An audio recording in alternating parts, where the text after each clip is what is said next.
C'est l'heure du grand débat du soir sur Gabon 24. Madame, Messieurs, bienvenue. Les résultats provisoires du scrutin référendaire visant l'adoption de la nouvelle constitution donnent le oui vainqueur avec 91,80%. Il reste la proclamation des résultats définitifs par la Cour constitutionnelle. Mais entre-temps, il convient de revenir sur cette constitution. Qu'est-ce qui fait sa particularité? Quelles sont les dispositions qui la rendent différente de celle de 91? Et si révision il y a, qu'est-ce qui est prévu en la matière? Nous faisons un tour d'horizon avec mes invités ce soir pour tenter de comprendre ce qui est encore un projet, mais qui, au regard des résultats provisoires, pourra constituer la prochaine loi fondamentale du Gabon. Sur ce plateau avec moi, pour en débattre, le prophète Beningwa Mbina, leader religieux et membre du comité constitutionnel. Merci d'avoir accepté l'invitation de Gabon 24. Merci. Et juste à vos côtés, Maître Béranger Nzé, qui n'est plus à présenter, d'ailleurs comme le prophète, qui est avocat au barreau du Gabon. Merci d'être là, Maître. Merci beaucoup. Avant de rentrer dans ce qui nous concerne aujourd'hui, j'ai envie de vous dire, c'est encore tout récent, le 16 novembre, messieurs. Tellement Quelle est la lecture que vous faites, le leader religieux, avocat au barreau, mais surtout membre du comité constitutionnel, de cette journée qui a été une journée historique quand même pour l'histoire du Gabon? Oui, en tout état de cause, on dira que c'est la victoire du peuple et c'est la victoire du Gabon et du Gabonais. Parce que la Constitution, c'est la mère des lois d'une nation. Oui. Et le référendum, c'est l'expression du peuple souverain. Lorsque un texte est soumis à, n'est-ce pas, au verdict du peuple, on doit respecter cela. Vous savez, le peuple gabonais a toujours et a longtemps pleuré. Et je crois que le seul vainqueur et celui qui doit vraiment se réjouir de ces temps-là, c'est le peuple gabonais qui a longtemps attendu qu'on prenne en compte ses aspirations, qu'on tienne compte de ce qu'il est, de ce qu'il vaut. Parce qu'on a souvent vu que lorsqu'il y a des élections, ça fait d'ailleurs partie d'une grande partie de l'abstention. Je ne pars plus voter parce que je connais déjà les résultats. Ça, c'était ça avant. Mais vous voyez que... Est-ce qu'aujourd'hui, on ressent cet engagement citoyen? On le ressent fortement. Il n'y a qu'à voir les résultats de toutes les provinces. Si vous prenez une province comme la Nyanga, ce n'est pas parce que c'est ma province d'origine, mais une province comme la Nyanga a toujours été parmi les provinces, comme on disait, des frondeurs. Mais la Nyanga vient en deuxième position. Vous voyez qu'il y a un changement qui s'opère dans l'atmosphère sociopolitique de notre pays. Et ça, c'est à prendre en compte à l'actif, n'est-ce pas, du changement qui s'opère au Gabon. Parce que le peuple sent enfin qu'on lui a donné la parole, qu'on lui a donné le pouvoir. Dès le départ, on fait des contributions citoyennes. Le peuple s'exprime. Ensuite, c'est le dialogue. Le peuple s'exprime toujours. Ensuite, c'est le comité constitutionnel national qui n'est-ce pas, formule ce projet-là, la première mouture. Et vous voyez que ça donne maintenant ce que le peuple gabonais lui-même attendait. Ça veut dire que le texte est reparti vers le peuple qui l'a initié. Et c'est très intéressant, avant de donner la parole à Maître Nzé, vous parlez de la province de la Nyanga. On se souvient, en 1958, cette province avait voté non pour que le Gabon devienne indépendant. Aujourd'hui, on voit ces chiffres qui témoignent d'une certaine façon de l'adhésion des populations à ce projet. Est-ce qu'il y a comme une sorte de bond dans la marche vers la démocratie de notre nation? Je dirais d'abord pour l'histoire de 58, les leaders politiques de la province de Langounié étaient en tournée de campagne dans la Nyanga et ils avaient dit à leurs frères de la Nyanga, vous voyez, nous, dans Langounié, nous allons voter pour le non. Donc vous aussi, faites comme nous, votons tous pour le non. Et ils sont repartis. Et le peuple de la Nyanga était surpris que lorsque le référendum est arrivé, Langounié a voté pour le oui et ils sont restés pour le non. Ils ont été surpris. Vous voyez, c'est là où vient le non de la Nyanga. Et cette fois-ci, le peuple ninois a compris qu'il fallait qu'il prenne lui-même ses responsabilités de bien lire la Constitution. Le projet de Constitution a été bien présenté et vous voyez le résultat. On reviendra certainement sur les raisons de cette victoire. Maître Nzé, vous, le 16 novembre, est-ce que vous étiez à Libreville, à l'intérieur du pays? Non, comment vous l'avez vécu ce jour particulier? J'étais chez moi en Djolé et c'était une belle dans joie le Moyen-Ogoué. Oui, c'était une belle joie de participer à cet exercice. Moi qui suis relativement jeune, c'est le premier référendum auquel je prends part. Et je peux vous assurer une chose, c'est j'ai senti une ferveur populaire, une envie du peuple. J'ai discuté avec certains mamans de mon village et certains jeunes qui étaient enthousiasmés de participer à un tel exercice. Mais ce que je retiens, moi, c'est ce qui est véritablement important, c'est que le peuple a été enfin humanisé et démoutonné, on va dire. Ah oui. Oui, démoutonné parce que, effectivement, l'exemple que Pasteur nous cite est un exemple concret. Vous avez des gens à qui on a demandé de voter non parce qu'on va voter non, qui avaient voté à l'époque non, ils se sont fait rouler par les autres. Et qui ont compris aujourd'hui que nous-mêmes, nous devons prendre en main notre destin. Est-ce qu'aujourd'hui, c'est dire qu'il y a une certaine maturité, il y a une maturité, de l'homme gabonais, mais surtout une volonté de s'affirmer politiquement. Au Gabon, les hommes politiques ont toujours pensé que le destin commun était leur affaire et qu'ils devaient se retrouver dans des messes populaires, des messes politiques pour décider du sort commun. Ce qui m'intéresse et pourquoi je m'intéresse à cette vie aujourd'hui, c'est parce que je constate qu'il y a enfin la voix du peuple qui compte. Comme on dit, Vox Dei, Vox Populi, Vox Dei. Alors, la voix du peuple, c'est la voix de Dieu et chaque fois que Dieu parle, c'est juste et ça nous amène vers quelque chose de grand pour notre pays. Et donc, c'est très profond ce que vous dites, maître, et j'imagine le prophète en train d'analyser vos propos. Peut-être faire aussi un bref détour. À peine on a voté le 16, c'est un fait inédit, j'ai envie de dire. Le lendemain, on avait les résultats. À un moment donné, on se posait la question, bon, c'est sûr que ça va prendre une semaine. C'est un souci de transparence aussi. Oui, est-ce que finalement, comment on peut analyser? Parce que lorsqu'on prend le référendum du 23 juillet 1995, effectivement, je ne sais pas quel âge il a, mais je sais que c'est un petit frère. Vous, en tout il cas. est bien plus jeune que vous, parce que moi, j'ai voté en 95. J'avais déjà l'âge, j'étais étudiant d'ailleurs, et stagiaire aux Nations Unies. Oui. Et je suis revenu, j'ai voté le 23 juillet 1995. Mais la différence avec le référendum d'aujourd'hui, c'est quoi? C'est qu'en 1995, c'était une affaire des politiques. C'est ça. C'était un cercle fermé. Les gens sont allés aux accords de Paris, ils ont concocté des choses et ils sont venus juste dire allons au référendum pour leurs intérêts, justement. Voilà. Parce qu'il fallait proroger le mandat des députés qui devait s'achever en 1995. Donc il fallait le proroger en 1996. Il fallait donner certains postes aux gens. Vous voyez, c'était juste un cercle fermé des politicards qui voulaient justement utiliser le peuple pour leurs intérêts. Donc le peuple est allé voter. Et d'ailleurs, pour aller dans le même sens que Pasteur, nous avons assisté tout récemment, avant l'élection, aux assises.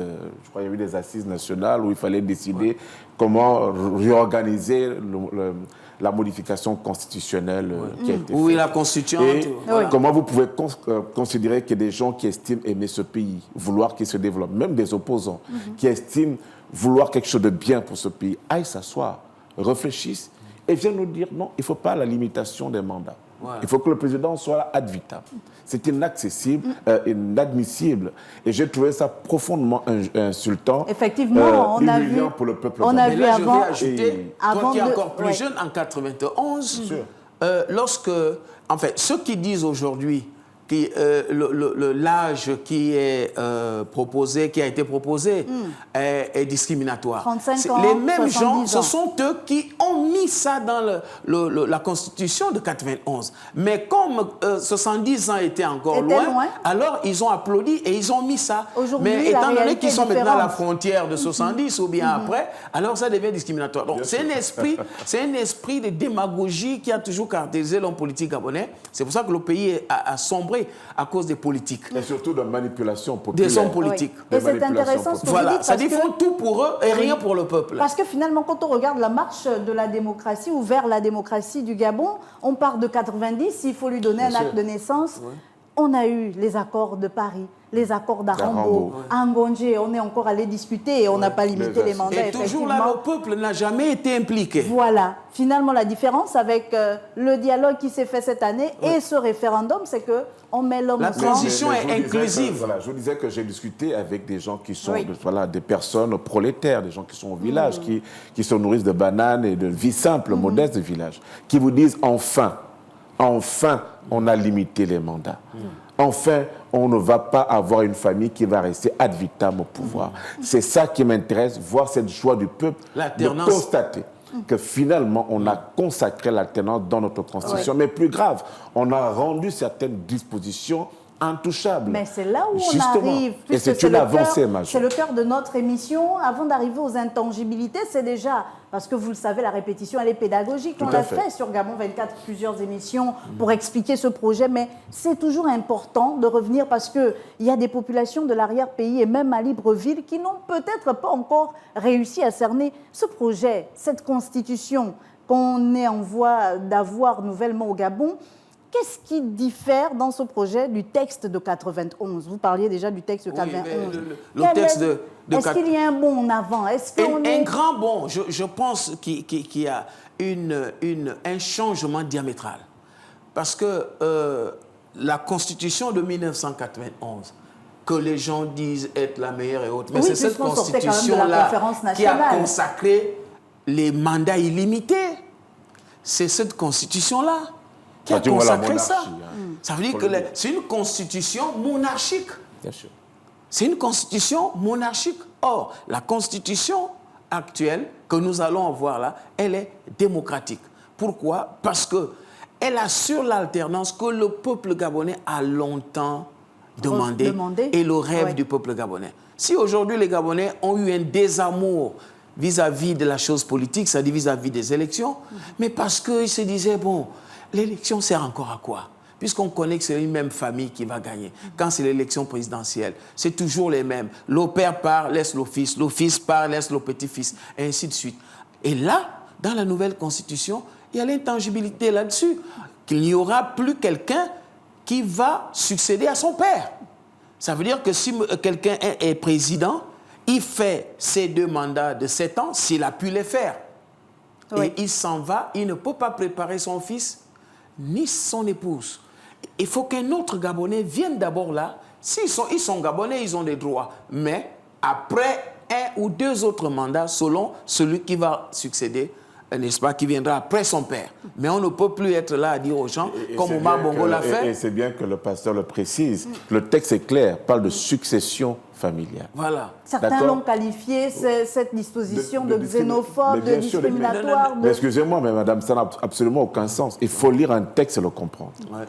Quand on dit personne n'a le droit de succéder, ça veut dire qu'immédiatement, moi, je suis président de la République. Si j'arrive à ne plus l'être pour quelque raison que ce soit, il ne faut pas qu'immédiatement après moi, mon épouse ou mon fils me succède. C'est ça la succession. Mais ça ne veut pas dire que mon épouse ou mon fils ne peut pas prétendre à la fonction suprême. Mais pas juste après moi. Mais pas juste après. Il ne doit pas venir à ma suite. Qui a parfois manqué.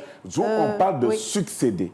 Ce n'est pas à ma suite. Il peut succéder au pasteur. Voilà. Je peux être président, je meurs, je suis plus élu. Le pasteur prend, il est président. Et puis la prochaine élection, le pasteur peut être battu par mon fils. Il ne me succède pas. Il succède au pasteur. Et à partir de ce moment, le texte est clair. Et donc, il faut que les gens comprennent que c'est pour justement éviter des passations hégémonique familiale où le père, finalement, donne le pouvoir à son fils, qui donnera à sa mère, qui donnera à sa tante, à son oncle. C'était du gros n'importe quoi. Autant d'articles qui ont fait couler beaucoup d'encre et de salive. Donc, il fallait encadrer tout ça pour avoir le sens d'une démocratie qui soit réelle. Mais alors, on parle de ces intangibilités. C'est un bien grand mot. Maître, prophète, j'aimerais qu'on définissent déjà pour ceux qui nous regardent. Parce que c'est un mot simple. Il y a des Gabonais qui sont instruits, mais il y a aussi certains qui se disent, bon, mais cette constitution, on dit maintenant, il y a intangibilité dedans. Intangibilité, ce n'est pas étranglement. Intangibilité veut dire ne pas toucher à ça. C'est ça, en français facile au quartier. Quand on dit qu'une disposition est intangible, ça veut dire que même si on modifie la Constitution demain, mais ces points-là, on ne les touche pas. Comme par exemple le pluralisme politique, on ne pourra plus jamais dire au Gabon qu'on revient au parti unique. Ça là, même si on modifie la Constitution, on ne peut plus dire ça. Irréversible. Demain, si on modifie la Constitution, on ne pourra plus dire que quelqu'un doit faire plus de 2 mandats dans sa vie. Même si on modifie la Constitution, jamais, on ne pourra plus dire que quelqu'un doit succéder à son père. Comme on l'a vu, pendant qu'Omar Bongo disait, en tout cas, je peux tout donner à mon fils, je peux tout, sauf le fauteuil. Mais entre-temps, il préparait son fils à prendre le fauteuil. Maître, allez-y. Sur le renouvellement des mandats, il faut bien que nos téléspectateurs nous comprennent. Il ne s'agit pas de dire qu'on ne peut pas faire plus de 2 mandats dans sa vie. Le texte est clair. Je dis toujours, il faut lire le texte. On ne peut pas faire plus de 2 mandats successifs. Ça veut dire que si je suis élu aujourd'hui pour 7 ans, je n'ai droit qu'à un seul renouvellement successif. Donc, un nouveau mandat de 7 ans à la suite du premier. Après cela, je ne peux plus être... Je suis obligé de laisser... Je suis laissé... Dans l'immédiat... un intervalle, c'est-à-dire que quelqu'un d'autre reprend. Et puis, éventuellement, si je veux revenir, je peux revenir parce que je ne suis pas dans le cas de 2 mandats successifs. Et c'est toujours bien de préciser ces choses-là. Vous avez eu il y a la même écriture en Russie. Oui. D'accord. Oui. À l'époque, justement, il y avait la même qui a été modifiée aujourd'hui. Vladimir Poutine oui. a laissé Medvedev pendant le 3e mandat. Et ensuite, il est quitté, Vladimir Poutine est revenu jusqu'aujourd'hui. Et il y a eu effectivement la révision constitutionnelle chez lui pour effectivement se maintenir de façon hégémonique et monarchique comme aujourd'hui. Mais ce qui est important pour nos téléspectateurs, c'est que déjà, l'avancée, ce que vous ne pouvez pas faire plus de 2 mandats successifs. On avance. Ou même 2 mandats dans sa vie. Dans votre vie, dans votre vie, vous pouvez, parce que le texte ne dit pas qu'on ne peut pas faire plus de 2 mandats dans sa vie. Le texte dit on ne peut pas faire plus de 2 mandats successifs. Voilà. Au Bénin, 2 mandats qui se suivent. Voilà, au Bénin, c'est personne ne peut faire de toute sa vie plus de 2 mandats. C'est plus précis. Personne ne peut faire de toute sa vie plus de 2 mandats. Chez nous, ce n'est pas écrit ainsi. Chez nous, il est écrit personne ne peut faire plus de 2 mandats successifs. Le mot successif vient justement changer le sens justement de ce renouvellement de mandat qui peut être, on peut faire plus de 2 mandats, mais pourvu que ce ne soit pas successif. On peut prendre le cas des États-Unis actuellement, où Donald Trump a eu un mandat et il avait droit encore à un autre mandat pour revenir au pouvoir. Et ce qu'il faut comprendre aussi dans les intangibilités, c'est que c'est une assurance. C'est une alternance assurée et assumée. Et comme on le sait aussi qu'un régime présidentiel, je dirais d'abord au départ qu'on écrit une constitution, comme je l'ai toujours dit, sur la base de l'histoire de son peuple. Bien sûr. On ne l'écrit pas sur la base de je ne sais pas trop quel pays. Et que ce que nous, c'est par rapport à ce que nous avons vécu, que nous essayons d'apporter des changements. Est-ce que là, il n'y a pas un peu d'émotion quand même, prophète, dans ce qui a été Non, il n'y a pas d'émotion, c'est plutôt l'analyse. Vous savez, on connaît l'histoire de notre pays, on n'a pas besoin d'émotion pour cela. Nous avons bien vécu dans un pays où on voulait déjà que les hommes se marient, qui ignorent ça. Et dans la nouvelle constitution, on précise bien que le mariage, c'est l'union d'un homme et d'une femme. On le sait bien. Et vous savez, et je le disais lors de mon dernier passage sur votre plateau, que cette constitution n'a pas vocation à être parfaite, mais elle est perfectible. Elle peut s'améliorer avec le temps. Ce qu'il faut apprécier aujourd'hui, c'est que est-ce que cette constitution, en l'état actuel, nous permet de faire une avancée majeure sur et c'est la grande question, Maître Béranger, c'est la grande question. Est-ce qu'aujourd'hui, en 2024, avec cette constitution, cet outil, on peut faire un bond en avant, on peut... Oui, et je vais vous donner les indicateurs. Allez-y. L'indicateur, c'est que le président de la République, il est voté au suffrage direct. C'est une très belle chose. À 2 tours. À 2 tours. Donc on revient à 2 tours. À 2 tours, oui. Pour les équilibres. L'autre argument, c'est que le président de la République ne peut faire que 2 mandats successifs. Le président de la République peut être traduit devant la Haute Cour de justice. J'ai entendu le débat sur le déséquilibre des pouvoirs. Oui, où le président pouvait dissoudre l'Assemblée nationale et ne pouvait pas... On pourra discuter de cela. On a enlevé à l'Assemblée nationale le pouvoir de motion, de censure contre le président, contre le gouvernement. Mais on lui a donné un pouvoir beaucoup plus grand. Lequel ? Le pouvoir de destituer le président de la République par une action en justice. C'est beaucoup plus grave que la destitution. Parce que la motion de censure, elle ne touchait que le gouvernement, qui pouvait être modifié, changé par le président ou maintenu selon les volontés du président de la République. Or là, l'Assemblée nationale se retrouve à avoir un pouvoir qui peut entraîner la destitution du président de la République. Rappelez-vous au dernier mandat de Donald Trump. Il a fait l'objet d'une procédure de destitution par voie parlementaire. Un punishment. Et vous vous rappelez le scandale que ça fait être le premier président des États-Unis à subir une telle sanction. Et donc, c'est un acte extrêmement grave qui peut venir fortement fragiliser le pouvoir du président de la République. Parce qu'on a dit qu'il n'y a pas de contrôle. Il n'y a pas. Mais lisons les dispositions de la Constitution. Dans les dispositions de la Constitution, on vous dit que le Parlement contrôle le pouvoir, l'action du gouvernement. Donc, le Parlement a bien un pouvoir de contrôle consacré par cette Constitution.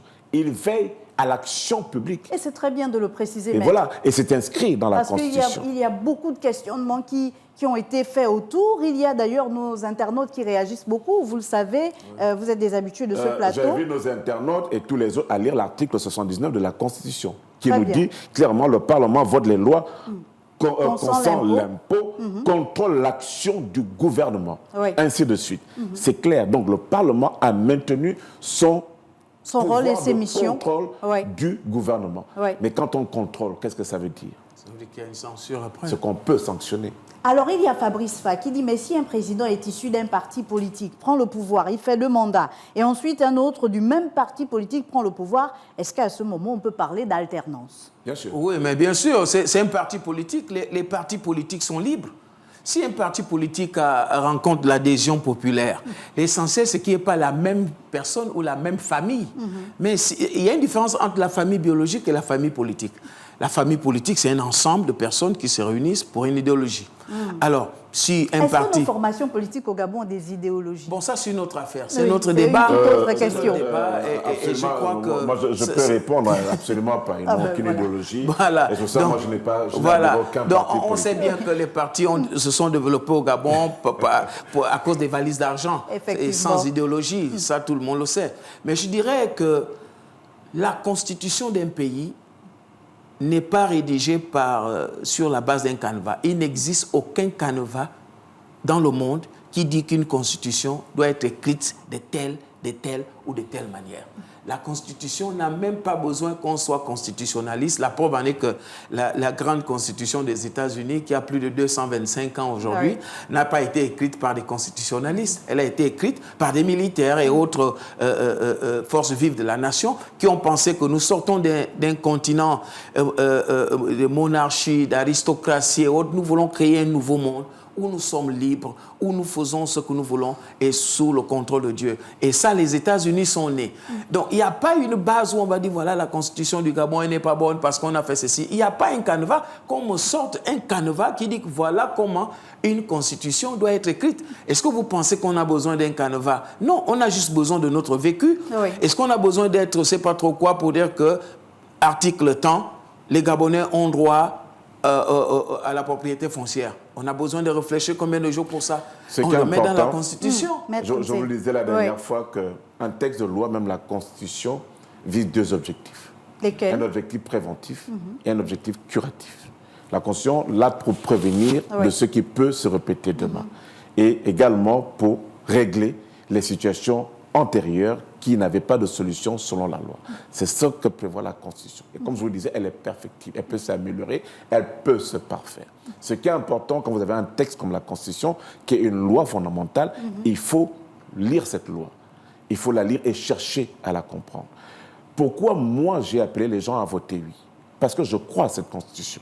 Et parfois, je vous ai dit... Parfois, malheureusement, maître, on a la lettre, mais on n'a pas forcément l'esprit de la lettre. Voilà pourquoi je me suis mis dans une campagne d'explication pour que nos populations essaient de comprendre certaines dispositions. Et justement, on parlait... Et l'équilibre d'un texte veut que lorsque vous lisez un texte, vous essayez d'en faire l'équilibre pour voir ce qui est bien et ce qui ne l'est pas, pour voir si ce texte est positif ou pas. Est-ce que le bien pèse plus que le mal? On parlait des raisons de la victoire du oui. On va peut-être terminer par là cette première partie. Il y a certains qui disent, oui, les gens ont voté oui, peut-être parce que on est dans la mouvance de la transition, il y a la figure du président qui était attaché à ce projet de constitution, donc ils n'ont pas forcément perçu l'enjeu finalement de ce texte, ils n'ont pas compris.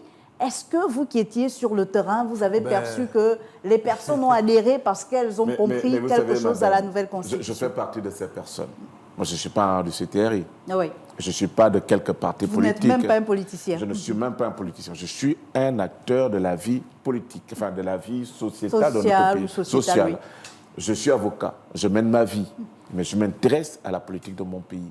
Vous pensez qu'à mon niveau, je peux aller voter parce qu'on a mis la photo du président de la République sur une banderole? Je veux dire... Peut-être pas vous, mais les populations de Ndjolé, par exemple. Non, ce que je veux dire, que c'est beaucoup de personnes. Moi, je respecte les populations, je respecte les gens. Je ne peux pas imaginer un seul instant que le pasteur qui est là serait allé voter parce qu'il y avait le visage de Maître Béranger sur une campagne appelant à voter oui.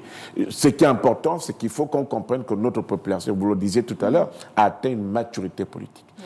Notre population a compris qu'elle a été très souvent et très longtemps dupée, menée, vers des abîmes. Elle a décidé de prendre son destin en main. Je vous assure qu'en Djolé, nous avons fait des nocturnes pour expliquer aux jeunes cette constitution, pour expliquer les articles de cette constitution et lever les ambiguïtés que certains jeunes se faisaient. Oui. Pourquoi? Parce que le lendemain, ils devaient être aux urnes tout seuls face au destin de leur vie ensemble. Nous n'avons pas dit que le président de la République soutient cette constitution, parce que bon, même s'il a soutenu, est-ce qu'il a voté oui? On peut en discuter. On n'est pas sûr. Donc, ce n'est pas l'image du président qui nous intéresse à ce niveau. C'est le destin commun. C'est le bien du texte ou le mauvais du texte.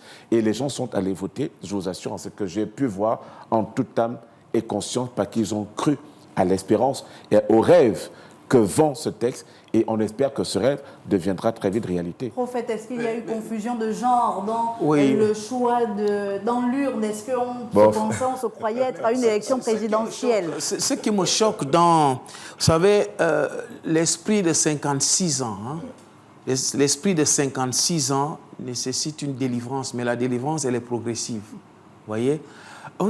Ce qui me choque, c'est qu'on a toujours infantilisé le peuple gabonais. Absolument. On n'a jamais considéré le peuple gabonais. Même lorsqu'il prend la décision de choisir, on veut toujours déconsidérer son choix. Comme s'il est enfant, le peuple gabonais, depuis longtemps, attend qu'on lui donne la possibilité de décider sur son propre sort. Et le peuple gabonais l'a fait le 16 novembre. Mais on veut toujours trouver à redire pour dire non, le peuple a été trompé, le peuple n'est pas responsable. Est-ce que vous ne savez pas que lorsque vous dites que ce texte n'est pas bien passé, vous insultez le peuple gabonais? Parce qu'il a été soumis au peuple gabonais qui a décidé. Un référendum n'est pas une élection. C'est un acte citoyen. On vote pour soi-même. Lorsque je vais au référendum, je ne vote pas pour le président de la République. Je ne vote pas pour un député. Je ne vote pas pour un maire. Je vote pour moi-même. Pourquoi? Parce que dans cette constitution, je me retrouve. Il y a des dispositions qui font aujourd'hui que l'eau et l'électricité sont devenues un droit fondamental. Ce qui signifie que la SCG n'est plus libre de nous traîner avant de nous donner un compteur d'eau ou d'électricité. Il faut que les populations le sachent, mais les populations le savent déjà, ils ont eu à lire et ils vont continuer à relire pour comprendre désormais que si je demande le compteur d'eau à la SEG ou d'électricité, si je n'ai pas ça, je porte plainte parce que c'est une violation de droit fondamental. Et nous aurons l'occasion de poursuivre ce débat avec toutes les réactions des populations sur les réseaux sociaux et ils sont nombreux à réagir avec beaucoup d'interrogations en deuxième partie de ce grand débat du soir. À tout de suite.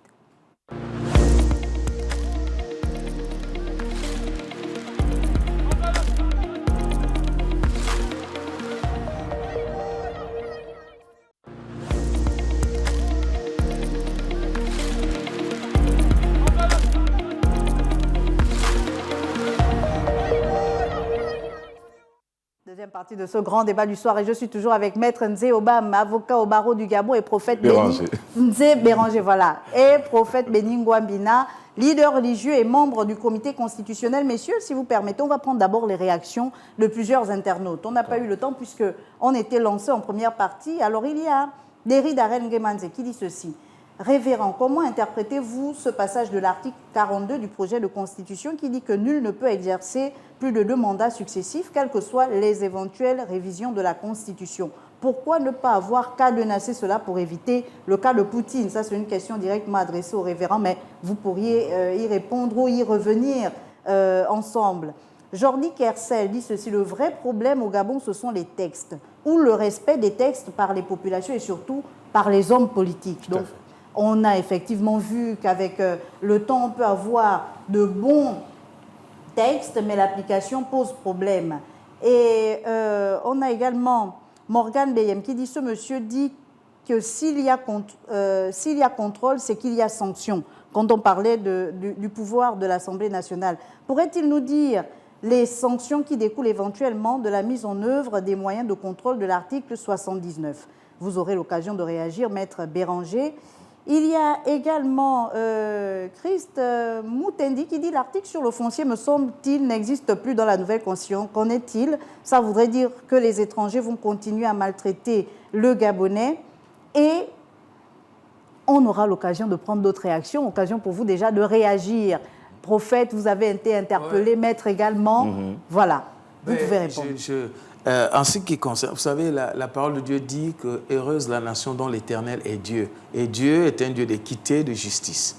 Est-ce que vous pensez qu'il est normal qu'une seule famille prenne le pays en otage pendant 56 ans? Si nous ne sommes pas conscients de cela, alors il ne fallait pas qu'on mette ça dans la nouvelle constitution. Mais comme ça nous a fait du mal, il fallait bien mettre les textes en fonction de notre vécu.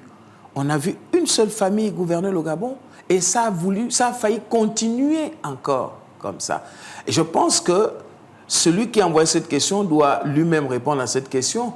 Est-ce qu'entre faire seulement 2 mandats et assurer l'alternance et laisser les autres Gabonais aussi venir là, et entre une seule famille qui doit gouverner, quel est son choix? Est-ce qu'il est pour la monarchie non dite ou bien il est pour la démocratie? Mais nous avons choisi d'être du côté de la démocratie, ça veut dire du côté du peuple. Laisser la possibilité, accorder les chances à tous les Gabonais de rêver aussi. De pouvoir briguer le fauteuil présidentiel. D'être président de la République, d'être ministre, d'être ceci. C'est ça le Gabon qu'on veut demain. On veut un Gabon libre. On ne veut pas un Gabon limité où on sait déjà que, moi, comme je suis un gars du quartier, je ne peux pas accéder à tel poste. Ou pour avoir tel poste, il faut que je me convertisse en homosexuel dans une administration, ou bien que j'entre dans des loges parce qu'on me force d'y être parce que j'ai besoin d'un poste. C'est de ce Gabon-là qu'on ne veut plus. On veut un Gabon libre, un Gabon où chaque Gabonais a la chance d'accéder au poste qu'il veut. Et cette constitution offre ceci aux Gabonais. Et c'est ça la nouvelle constitution qui permet à ce que chaque Gabonais ait la possibilité d'accéder à l'excellence sans pression. Maître Nzei, il y a un mais. Oui, il y a un mais pour moi. Parce que, vous savez, moi, je suis attaché au caractère sacré de certaines choses. Pour moi, la fonction présidentielle n'est pas une fonction accessible, ne peut pas être une fonction accessible à tout le monde. Et elle ne peut pas être une fonction banale. D'accord ? Nous avons assisté à la dernière élection présidentielle. Qui avions-nous comme candidat? Entre nous, qui avions-nous comme candidat? On avait déjà le candidat du pouvoir, mais en face, il y avait alternance 2023, après qu'il y avait finalement eu un candidat. Et tous les autres. Et tous les autres. Vous pensez que c'est normal qu'un électricien, je respecte des électriciens, qui n'ont aucune emprise nationale, se lève un matin pour dire je vais être candidat à la présidence de la République. Un acteur devenir président. Oui, madame. Moi, je suis en train de dire qu'il n'est pas devenu président simplement. Il y a toute une machine derrière. Il y a toute une organisation derrière. Il y a tout un parti derrière. Et il y a tout un système national derrière. Comprenez, madame, on ne se lève pas, même si je suis d'accord avec la démocratie. Vous comprenez, je suis d'accord avec la démocratie. Mais la démocratie ne veut pas dire le désordre. La démocratie ne veut pas dire, donner de la légèreté à ce qui doit être lourd. La fonction présidentielle, c'est la fonction suprême.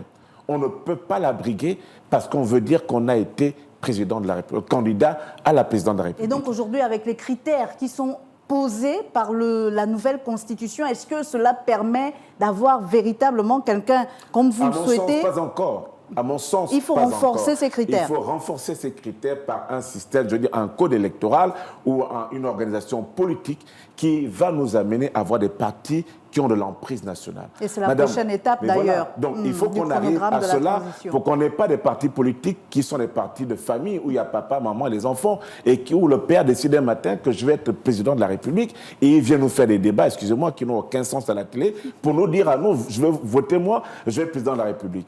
Ou bien comme l'autre qui est venu dire que moi je ne suis pas électricien ou je ne suis pas ceci et vous briguez la fonction présidentielle. Il faut qu'on soit sérieux. Il faut que nos politiques comprennent que la fonction présidentielle dans un État, c'est la fonction suprême. Oui. Vous comprenez? Vous ne pouvez pas devenir pape parce que vous êtes prêtre. Non.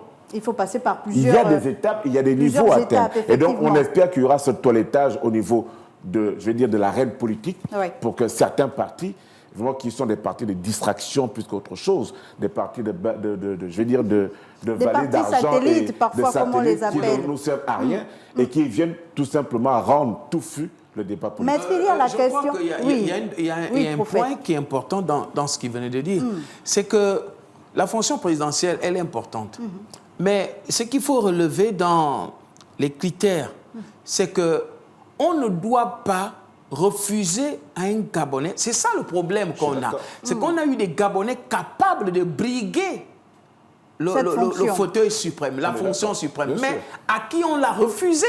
C'est ça le problème aujourd'hui. On sait bien que depuis 1993, Mbabé Sol a gagné les élections, il pouvait bien diriger le Gabon, mais on lui a refusé. Mamboundou a gagné les élections en 1998, Baobam a gagné en 2009, Ping a gagné en 2016. Vous voyez, c'est ça le problème. Ça veut dire qu'on refuse aux gens, aux Gabonais qui sont capables... avec les critères qu'on a, parce que vous parlez, et ça peut permettre d'évoquer aussi autre chose, la transparence du scrutin qui passe... Je me suis surpris qu'en 24 heures, on ait des résultats. Je me suis dit, ah waouh, fait inédit, je l'ai précisé. On peut avoir des résultats d'une élection. À côté des critères, il y a aussi la transparence. On peut avoir les meilleurs critères et ne pas les appliquer et ne pas avoir de transparence. Mais c'est pour ça que les militaires sont arrivés. Non, mais justement, mettre les institutions fortes. Oui. Il faut que, et je le disais, il faut une cour constitutionnelle qui soit forte, véritablement indépendante et intègre. Il nous faut cela. Il nous faut un Parlement qui affirme sa force et, je veux dire, son indépendance dans l'échiquier politique. Et justement, il y a la question de Morgan Beyem qui disait, pourrait-il nous dire à vous, maître, les sanctions qui découlent éventuellement de la mise en œuvre des moyens de contrôle de l'article 79 que vous avez évoqué? Mais je vais lui répondre tout simplement. Si vous me donnez un pouvoir de contrôle, c'est que vous demandez mon quitus, que je peux ne pas vous donner. D'accord? Le simple fait de ne pas vous donner mon quitus à la suite du contrôle constitue en soi une sanction. La sanction n'est pas toujours extrême, les sanctions sont graduelles. D'accord? Vous pouvez avoir un simple dame, vous pouvez avoir un avertissement, une amonestation, mais le Parlement contrôle. Et le Parlement ne contrôle pas juste pour dire on a regardé. Il contrôle pour donner leur quitus par vote. Et si le Parlement ne donne pas son quitus, il est clair que le texte peut être remis en question. Il peut être revu, il peut être modifié. Cela suffit déjà pour dire qu'il y a sanction. Et cette sanction peut aller plus loin, comme je vous le disais tout à l'heure, jusqu'à, je vais dire, la possibilité d'impeachment contre le président de la République en cas de violation grave de son serment et en cas de, je vais dire, de la mise en danger de la souveraineté nationale. Et donc, il faut que nos téléspectateurs comprennent que la sanction ne vise pas à créer forcément un contre-pouvoir qui fera en sorte que le Parlement vienne absolument neutraliser l'action du gouvernement. Je disais la dernière fois ici, ce qui est important dans le système démocratique, tout en préconisant la séparation de pouvoir, c'est de promouvoir un dialogue et une parfaite collaboration, entre les différents pouvoirs, dans un respect mutuel. Qu'aucun pouvoir n'ait trop d'emprise sur l'autre pour neutraliser son action. Parce que, madame, ce qui est important, ce n'est pas que le président affirme qu'il est super pouvoir, qu'il a des super pouvoirs. Ce n'est pas que le Parlement affirme qu'ils ont des super pouvoirs. Ce qui est important, c'est que dans l'action synergique que tous ces pouvoirs vont mener, le peuple gabonais en ressente chaque jour dans son quotidien les effets positifs. Tant qu'il n'y a pas ça, on ne fait que de la politique et à ce niveau, ça ne sert absolument à rien. Aujourd'hui, les institutions doivent être mises, pas pour elles, mais pour le bien du peuple. Et c'est pour cela qu'on veut remettre le peuple au centre de la gouvernance. Des préoccupations. Et c'est intéressant ce que vous dites et que vous avez dit un peu plus tôt. Il y a Fabrice Faye qui rebondit sur la question de l'alternance qui intéresse beaucoup les Gabonais. Comme a dit le prophète Beningwa, il dit, et si une même famille prend le pouvoir et change juste les candidats chaque 14 ans, comme c'est le cas en Russie, ok, est-ce qu'on peut parler d'alternance, prophète? Mais je ne crois pas que... je pense qu'il faut comprendre que celui qui est président, il est citoyen. Oui. Après ces 2 mandats, un autre Gabonais vient. Il n'est pas dit que celui qui a été président, il n'a pas dit que le fils de celui qui a été président ne peut pas être président. Il est citoyen. Mais on dit qu'il ne peut pas venir juste après son père. Il ne peut pas succéder. Il ne peut pas succéder. Mais c'est un citoyen, il a tous les droits. Mais on dit quand même que, même dans les plus grandes démocraties, on a bien vu George Bush père qui part, Bill Clinton arrive, et c'est ensuite que l'autre Bush arrive. Oui. Vous voyez? Parce qu'il faut comprendre que l'alternance, doit venir du peuple. On ne doit pas imposer au peuple, comme on l'a souvent vu pendant 56 ans, où le peuple était là en train de subir. Il est question maintenant de laisser le peuple s'exprimer. Dans cette inclusivité. C'est pour ça que vous voyez que depuis le départ, vous voyez beaucoup de gens parlent aujourd'hui qui ne pouvaient pas parler avant. Ça veut dire que la transition est venue ouvrir liberté d'expression. La liberté d'expression. Ouais. Parce que beaucoup de gens parlent aujourd'hui, mais qui parlaient pendant les 14 ans de tyrannie qu'on a connues dans ce pays? Personne ne parlait. Beaucoup se cachaient sur les réseaux sociaux. Et il y avait que très peu qui se levaient pour condamner tel ou tel acte, et à leur risque et péril. Comprenez? Et je vous disais tout à l'heure, oui, maître à la suite du pasteur, excusez-moi, pasteur, c'est de dire que l'alternance politique ne découle pas forcément de la Constitution. La Constitution fixe les bases. Et les bases sont claires ici. Après, il y a des lois. Il faut faire des lois d'harmonisation de tout cela. D'où justement la nécessité, je vous le disais tout à l'heure, de créer un écosystème politique qui favorise l'alternance. Madame, si vous avez contre un président de la République fort, un individu qui sort de nulle part et qui vient se présenter contre le président de la République, d'accord, à l'élection présidentielle, comment voulez-vous que cet individu puisse réaliser le miracle alors que dans son propre village, où il y a 100 personnes, il n'arrive même pas à avoir 10 personnes qui vont le voter? Il faut être sérieux dans tout ça. Il faut justement qu'on ait des partis politiques qui ont des idéaux, qui sont forts et qui ont une emprise nationale. Est-ce que vous pensez, Maître Béranger, qu'après 56 ans, comme on dit sur ce plateau, d'une certaine façon de procéder, est-ce qu'aujourd'hui, comme avec un coup de baguette magique, les mentalités pourraient évoluer? L'élection présidentielle, c'est l'année prochaine déjà. Est-ce qu'on va pouvoir voir émerger finalement de nouvelles personnes, de nouveaux hommes politiques avec la mentalité que vous souhaitez? Nous le souhaitons. Mais il faut mettre des bases. Il faut mettre des bases. Le Gabon a connu 56 ans sans écosystème politique. Le Gabon n'a pas d'écosystème politique. Absolument pas. Mais cette nouvelle constitution va mettre les bases parce que les partis politiques vont être organisés en groupe. Mais alors on a quand même vu au sortir de la conférence nationale dans les années 90-91 et même à l'élection présidentielle de 93 comment le pluralisme des partis politiques, il y avait tout un paysage politique, on n'arrivait même plus à les compter. C'était un rêve de courte durée. Vous voyez, parce qu'en 90, il y a l'effervescence. Et puis, lorsque Est-ce que ce n'est pas la même effervescence qu'on a connue le 30 août 2023? Les partis politiques sont devenus aujourd'hui des fonds de commerce. Voilà. C'est devenu des fonds de commerce. C'est des partis politiques sans âme, excusez-moi, sans intérêt. En 1990. Vous n'avez pas un seul parti politique au Gabon qui vous donnerait ses idéaux, qui vous déclinerait les idéaux pour lesquels il combat. Vous avez le parti politique, le PDG aujourd'hui, qui est puissant parce qu'ils ont toujours été là. Ils ont eu la machine politique, ils ont eu la machine étatique. Donc, ils se sont mis dans, je veux dire, sur tout le territoire national. Ils ont beaucoup de délégués, de ceci, plein de personnes. C'est leur organisation. Parce que ce sont des gens qui se partageaient les postes dans les administrations. administrations. Ce que je veux dire, c'est qu'il faut admettre, il faut avoir l'intelligence. Moi, je suis éthiquement intègre. Il faut admettre aujourd'hui que c'est le seul parti au Gabon qui a une emprise nationale.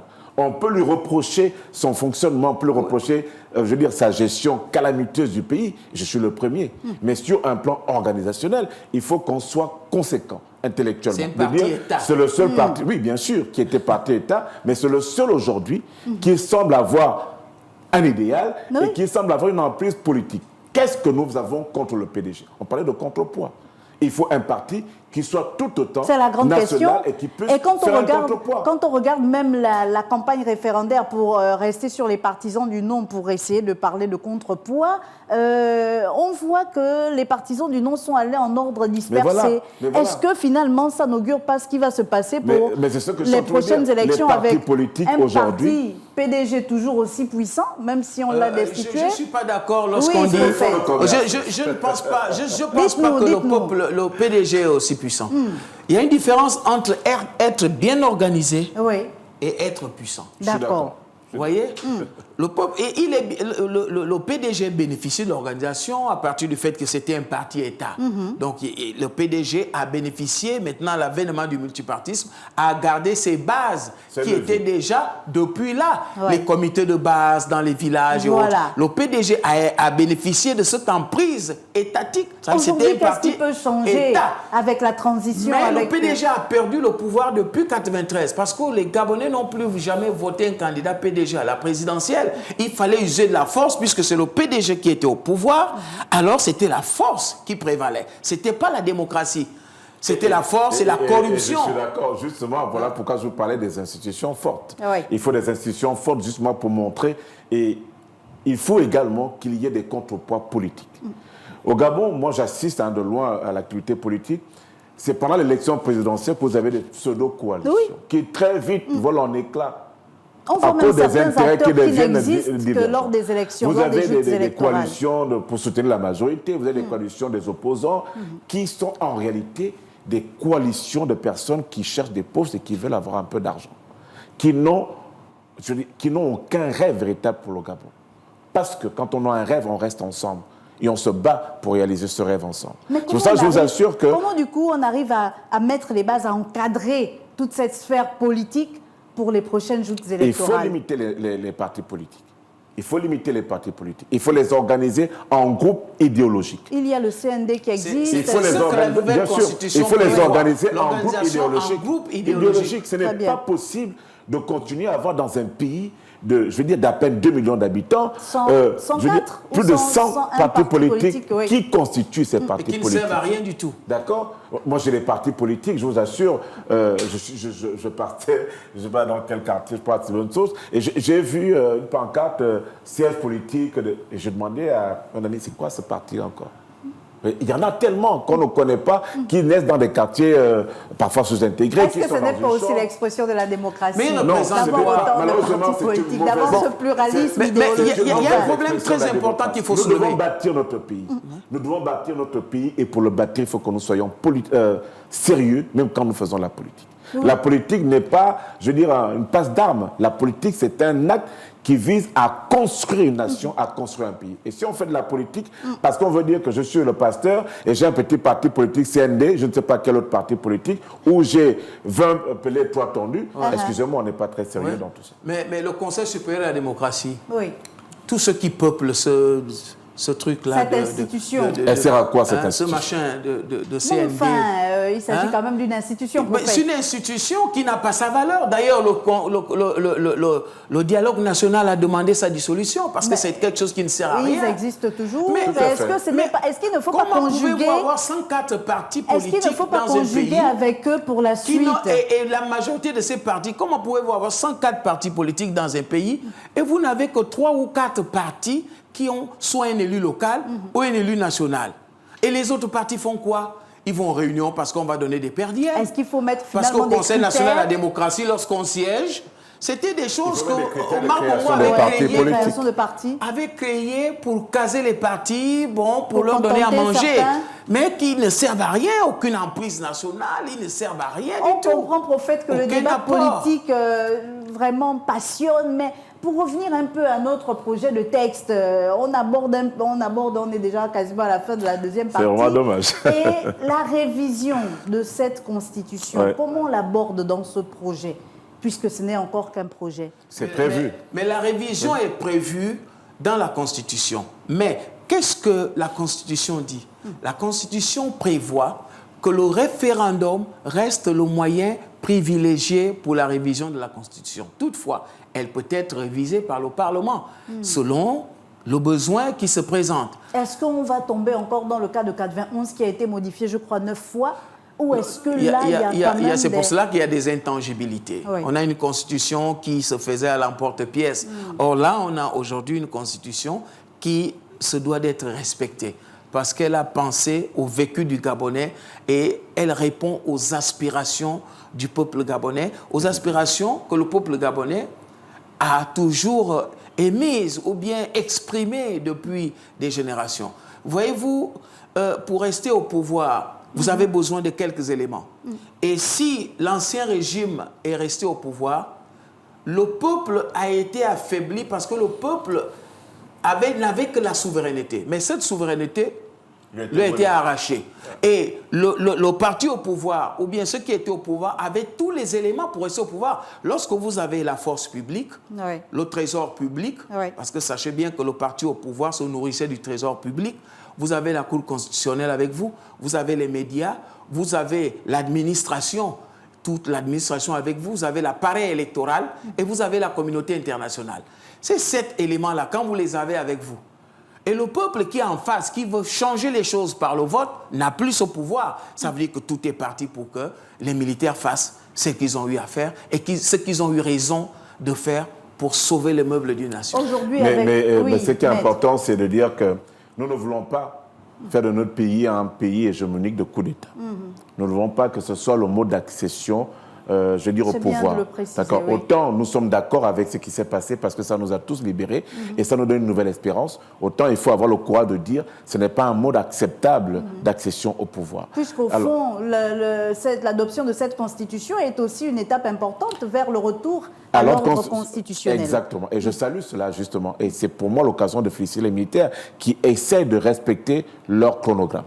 Moi, ce qui m'intéresse dans la constitution, c'est ce qui peut contribuer à un meilleur vivre des Gabonais.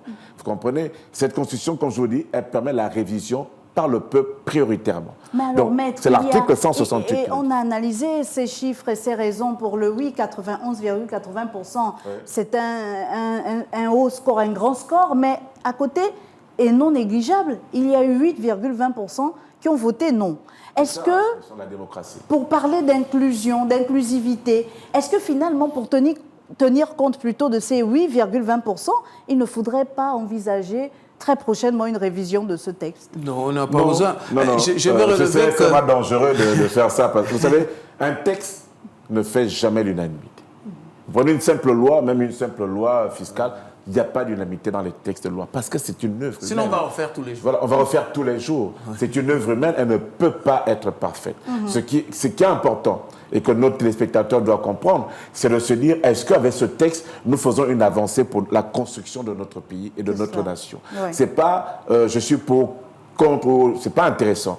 Et c'est pas aussi de dire, bon, le président a trop de pouvoir, finalement, moi je ne veux pas. Est-ce que, ayant autant de pouvoir que vous dites, il ne va pas être efficace dans l'action de l'État? Est-ce qu'il ne va pas nous amener dans quelque chose qui soit bien pour nous tous? Ce qui est important, c'est le résultat de l'excès de pouvoir. Je suis celui qui vous dit, toute personne qui a trop de pouvoir a tendance à en abuser. Donc, je ne veux pas avoir un président de la République hyper puissant. C'est pour cela, en lisant, je suis allé regarder le contrepoids qu'on lui a prévu. Et j'ai vu qu'on a prévu un contrepoids parlementaire sur le pouvoir du président. Ce qui, pour moi, est déjà satisfaisant. Donc, ce qui est important pour nos populations, c'est de savoir... Et ce sera certainement pour conclure, maître, après on va donner la parole au prophète. Quelle est la nation que nous voulons construire? Nous voulons construire une nation d'espérance, une nation démocratique, une nation où chacun peut rêver pour s'accomplir. Il faut qu'on arrive un peu comme aux États-Unis à faire vivre le rêve gabonais, à faire en sorte que notre pays plus à nouveau, par des outils juridiques, mécaniques, espérer une nouvelle façon de gérer et de construire notre nation. C'est tout le monde qui doit participer à cette œuvre. Et j'espère que le vote qui a eu le 16 est une étape et que nous allons laisser cela devant nous et qu'à partir de maintenant, nous allons nous concentrer à bâtir de nouveaux textes et à bâtir le Gabon. Prophète, le Gabon, on a besoin. On est parti du 30 août avec les acclamations de toutes les populations. Les contributions des populations sont venues en nombre, 38 000 et même 40 000. Le dialogue national, vous avez proposé un avant-projet. Le comité constitutionnel, il y a eu l'Assemblée constituante. Aujourd'hui, on est passé au référendum.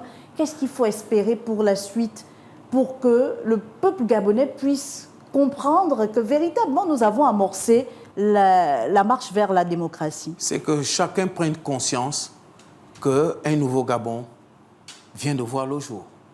Et vous voyez également que même le taux d'abstention que je craignais a été contourné parce que les Gabonais ont adhéré massivement, n'est-ce pas, cette nouvelle constitution. 52,53%. Oui, c'est beaucoup parce que notre liste électorale n'était pas déjà fiable. Donc on ne peut pas parler, on ne peut pas dire que l'abstention est accrue. Parce qu'il y a trop de doublons, il y a des décès qui ne sont jamais déclarés ou qui n'ont jamais été enlevés. C'est aussi le gros chantier pour la suite. Voilà. Mais parce que c'est une liste électorale un peu qu'on va revoir. Mais le taux de participation est conséquent et cette constitution-là a été votée, n'est-ce pas, avec l'adhésion de la majorité du peuple gabonais. C'était très passionnant, messieurs, de vous avoir sur ce grand débat du soir. Prophète Bénin-Gouambina, leader religieux et membre du comité constitutionnel. Oui, nous rêvons pour ce Gabon, pour ce nouveau Gabon. Il le faut. Ce Gabon auquel tous nous rêvons. Maître Béranger, c'est avocat au barreau du Gabon. Merci, messieurs. Nous revenions ce soir donc sur les intangibilités et la révision de ce projet de constitution, puisque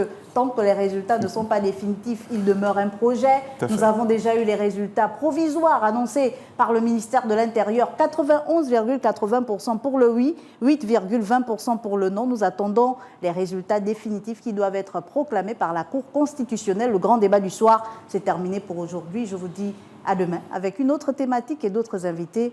Au revoir.